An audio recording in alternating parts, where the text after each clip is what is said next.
Bojan from Computing and Software Support team, the same team as other presenters today.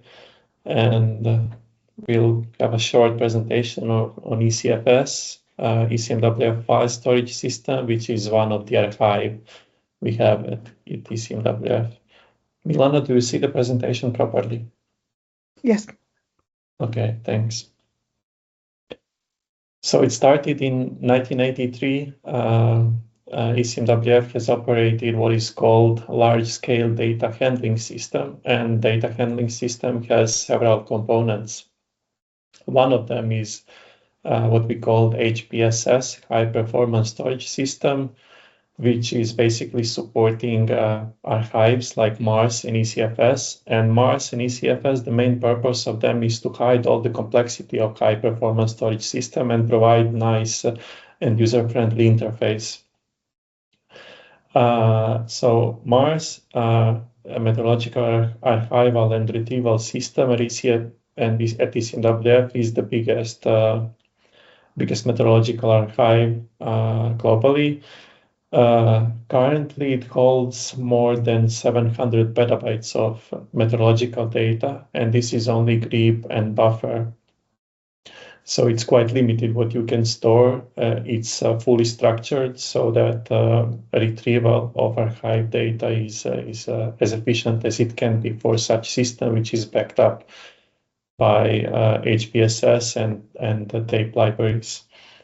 In MARS, we store around 400 terabytes per day on average, and the average retrieval is similar to that. On some days, it can be also significantly higher. ECFS, on the other side, can support any kind of data, and it's more seen as a user private archive system. So you have seen earlier yesterday in presentation given by Roberto that you have several file systems, home, perm, and then HPC exclusive file systems like Scratch and HPC perm. These are all smaller but much faster than ECFS. But what is similar is that each user gets its ECFS directory in the same way they get their directories on home, perm, and other file systems. So in ECFS, in total volume is a few times smaller than MARS. We have a bit less than 300 petabytes of data in ECFS and 765 million files. So that's on average a bit less than 400 megabytes per file. And on average, 100 terabytes is added every day of new data. So as I said, total size a bit less than 300 petabytes, which makes around 25% of total data we have in the archive. But 765 million files means that 96% of the files, of the archive files, are in ECFS, because as MARS is more structured, we tend to archive large files, which are now bigger than 4 terabytes, which makes the data retrieval much more efficient. On the other side, in ECFS, users have all the freedom to archive whatever they want, and we recommend to go with a large file, but they also quite often store small files, and that is why ECFS holds more files than MARS, significantly more. Out of these 292 petabytes, 105 petabytes is owned by the member state users. And member state allocation for 2025 is 110 petabytes. So it's quite good usage. Basically, member states are using all the DHS storage which is available to them. And less than 1 petabyte of backup copy. So in DHS, MARS, and ECFS, we have these terms of primary data and also backup copy. So important data is archived with a backup copy as well, which resides on another tape. And in case the primary tape is damaged and the data cannot be recovered, then it can be recovered quickly from these backup tapes. And as a user, you have this option. You can archive your file also with a backup copy for things which are important and cannot be reproduced quickly. Total, as a comparison, total member state data in Mars is only 11 petabytes. So which means that the member state, they hold most of their data in ECFS. As I said, it's unstructured. So you, as a user, you can archive any kind of data, use any kind of directory structure. There is no any supervision by ECMWF. And currently we have more than 2,000 users with at least one file in ECFS. Like Mars, ECFS has a client and ECFS server. ECFS client is installed on the HPC, so it's available on HPC nodes and also on ECS. It is not available on VDI or elsewhere. You cannot install it locally. So the only way, almost only way to get the data archived to ECFS or to get it downloaded from ECFS is basically by using ECFS client commands on the HPC or ECS. And how this works, basically ECFS, most of the data is on tape, but there is also a disk, which we call cache. So when you archive a file from HPC, it goes to this disk cache, and there it's available for a quick download. Several hours after this, file will be stored, will be written to a tape. Or if you specify an option to also create a backup copy, then on 2 tapes. And then when you want to retrieve the file, when it's deleted from cache, you will need to queue for a tape. And then we have tape libraries and robot hands. And as you saw in the computer hall tour, which fetch the tape, mount the tape to a driver, and then copy data back to this disk. And from there, it copies data to your personal folder you specify as a target. And this process is quite slow. But once data is copied to the cache, every other retrieve a request for the same data will be quite quick. So all other users which are retrieving files we just retrieved will get the data quickly because it's available on disk. And also, if you are lucky and retrieving some files which are also used by others, then the files might be on the disk and you can download it quickly. So I said each user will get his or her ECFS directory, and we have 2 domains. One we call EC, a permanent domain, and this is available only to internal ECMWF staff and member state users. And we have ECTMP, which is available to all users, including users from cooperating state. What is specific for ECTMP is that it's a temporary storage, similar like Scratch on the HPC. It will be automatically deleted after 90 days after data was written. And what is important, if you have a choice to archive on EC permanent or ECTMP, you need to think carefully before doing it. If you know that you need to archive something for less than 3 months, then ECTMP is a good choice because you don't need to worry about deletion and cleaning. We will do it for you. But if you archive something and you know you need it for more than 3 months, then it's better to archive it on EC permanent. A cross copy between 2 different domains is not possible. So if you archive something on ECTMP and then you decide that you need this for more than 3 months, then you would need to retrieve the data back to your file system on the HPC and then archive it back to EC. So a bit more about ECFS client.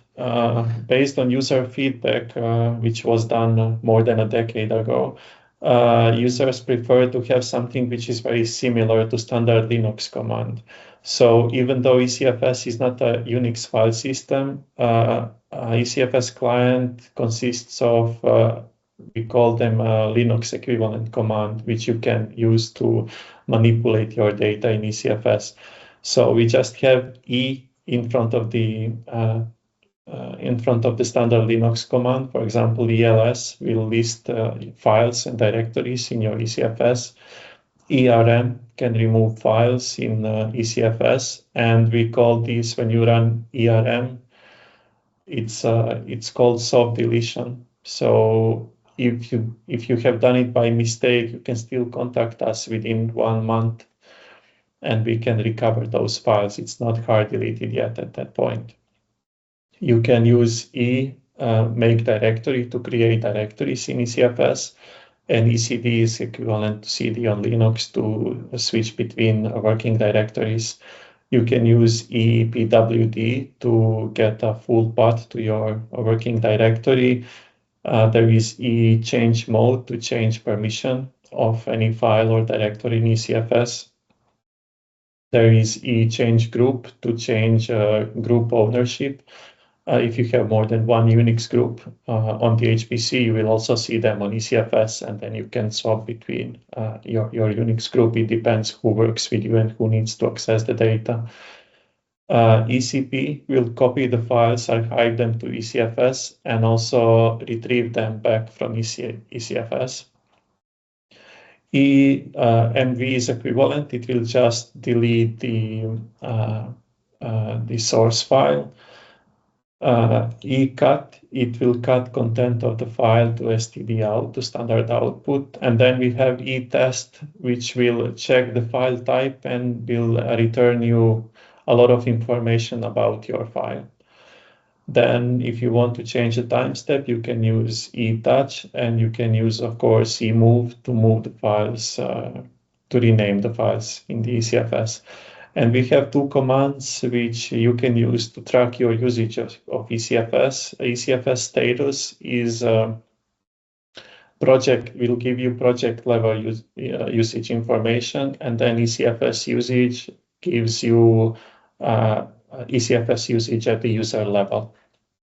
And then what is not available in Linux, we have ECFS-dir, and that command can archive entire directory structure from any file system on the HPC and archive it as a single file in ECFS. Once you retrieve it from ECFS, you get entire directory structure preserved. More about ECFS commands. So there is, I pasted link to documentation in Confluence, and there we have detailed instructions, detailed documentation for each of these commands, but there is also manuals. So if you do on the HPC on ECFS, it will give you a general documentation about the ECFS client, and you can print manual for each ECFS command. I mentioned backup support. This is important to know if you archive important data like name list configuration files and things that cannot be recovered easily, recreated easily. When you are copying data to ECFS, when you are archiving, you can specify with ECP -B option, and -B means create a backup copy as well. However, since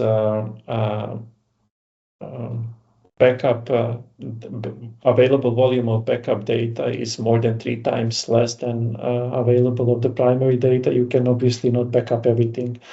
So things that you can reproduce easily, like some models run files with a huge size, you usually do not want to backup. And then you can also list your files in ECFS, and when you do ELS, you will see -B if file has a backup. So if you are not sure if file has a backup, you can see that by listing a file. If there is -B in the permission list, then that means that there is a backup of this file.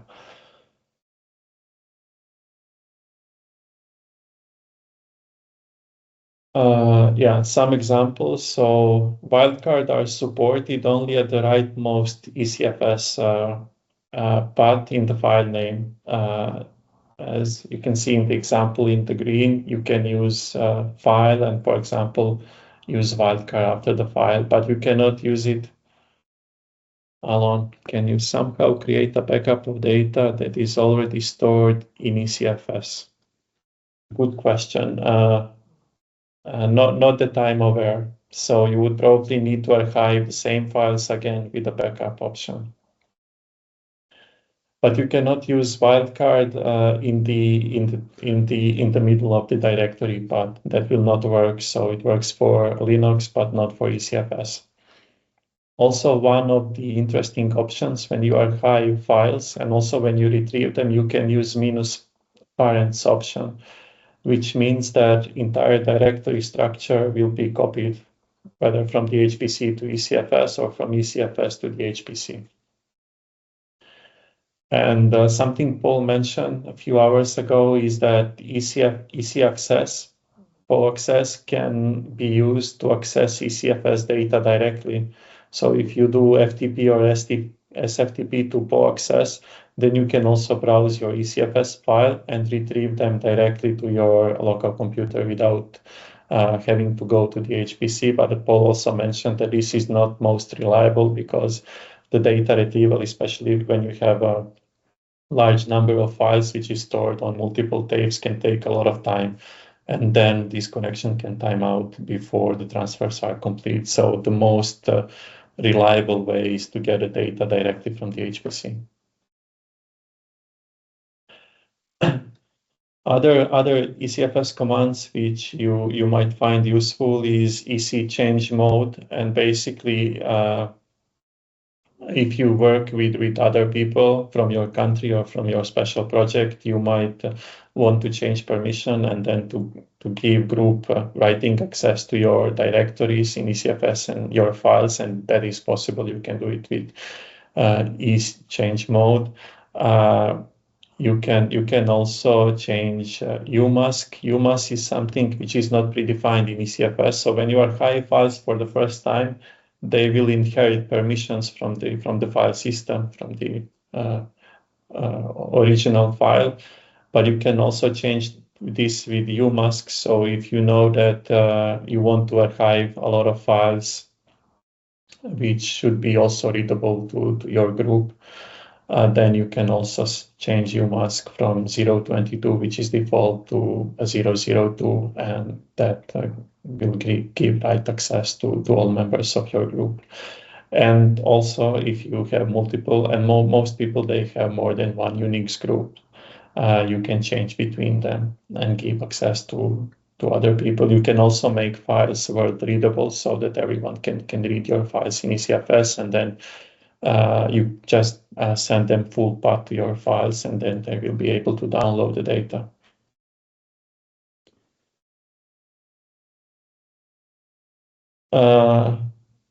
I mentioned with archiving the best tip to make archiving as efficient as you can is to store large files. So communication between ECFS client and server can support up to 128 gigabyte per file. So ideally, you would want to keep every file close to 100 gigabyte. But then when you are retrieving files, there are not many options, and you will basically sometimes need to retrieve files from one single directory, all files from directory, and these files might be, and quite often they are, on different tapes. So we have something, an option when you do ECP from ECFS, so to retrieve the data from ECFS to the HPC, you can use minus order equal tape option, which will tell ECFS to retrieve the files by tape order. So you will provide a list of files, like in the example on this slide, and then ECFS, when accessing the first tape, the tape where the first file resides, it will download all the files from your request which are residing on the same tape, and therefore it will avoid accessing the same tape 2 times. Unfortunately, this is not default behavior. Default is to fetch files by file name, which means that in the example here, so when you do ELS -L order by tape, you get the tape information where the file is.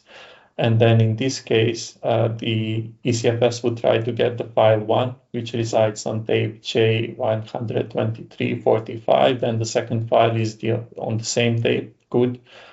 The third file is on different tape, so it would ask for the second tape to be mounted, but then it would go back to the first tape, and then that is inefficient because this tape was already in the driver.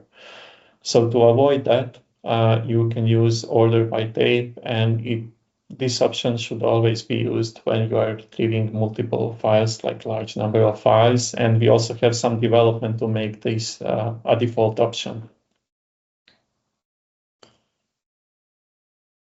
So some tips. Basically, the bigger file you archive, it will be easier to retrieve them. They will be less scattered. They will be, you hold most of it on the same tape. A large number of small files, they get scattered across different tapes, and then it's very difficult to retrieve them. There is no need to create a sub-archive. For example, if you have one of your colleagues with the data in ECFS and then you want to retrieve that and store it in your ECFS, it doesn't give you anything because it doesn't make that data more available or faster available to you. You just create a necessary backup copy. In the same way, data you download from Mars, there is no need to create a second copy of this in ECFS because you can always, in most cases, get it faster from Mars than from ECFS. You should not transfer files frequently between ECFS and the HPC. If you need to work with the files frequently, which means a few times a month, then this is probably not for ECFS. You can keep this in a Scratch folder, and in Scratch folder, longevity of files is 1 month. Yeah, if you need to store files for a short period, which is up to 3 months, it's always better to use ECTMP because piling up of files in EC, it's a big issue, and then it's not easy to delete and clean it up. Also, before archiving, you need to think carefully who needs to access the files, so to set appropriate permission, though this can be changed at any later time. You should avoid using ECFS command in parallel jobs on the HPC. So, for example, if you need some input data for your model, which runs in parallel job on the HPC, you want to get this data from a small fractional job. And then once the retrieval from ECFS is done, you start big parallel job with your model. Otherwise, you waste all those resources and SBUs because then you have one node or several nodes allocated, and those CPUs, they don't do anything. They just wait for files from ECFS to be retrieved. And the same for archiving, but archiving is always faster than retrieving the data in ECFS. You need to remember that you have this -B option for an important file you use, and also to remember that the backup copy total volume is 3 to 4 times smaller than total volume available in primary, so you cannot use it for all the files. Okay, Jessica has a question. If I have many files in ECTMP that I want to copy, entire directories with subdirectories full of files to my parent, for example, what is the best way to do this?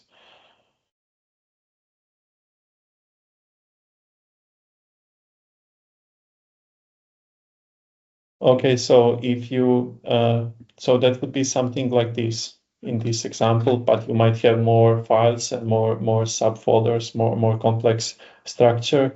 But you go to the common directory, and then in that directory you can have many subdirectories. You use ELS -- order equal tape to create a list of files ordered by tape.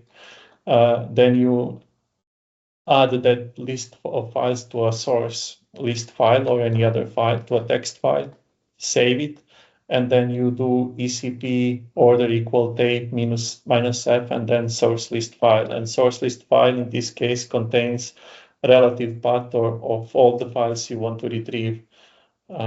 And this is the most efficient way you can do to retrieve the data back from ECFS. But of course, okay, that makes sense. So at this point, data is already archived, so you cannot change anything there. You can only influence how to get the data back. But when you are retrieving a lot of data, we have this ECFS dir option, which can archive entire directory as one single file. And then when you get it back, you get that directory structure stored. And you need to think well to avoid having files with the same name in different directories, because then you might have issues when you retrieve them, and there might be some overwriting of different files. So, for example, if you want to archive data from your ensemble, and then you create folders, ensemble number 1, 2, 3, 4, 5, and then in each of these folders have the files with the same name, and then you want to retrieve them naively, all of them, and use -o options to overwrite, you will just overwrite one file with another file on your destination on the HPC. So you need to be careful with those things.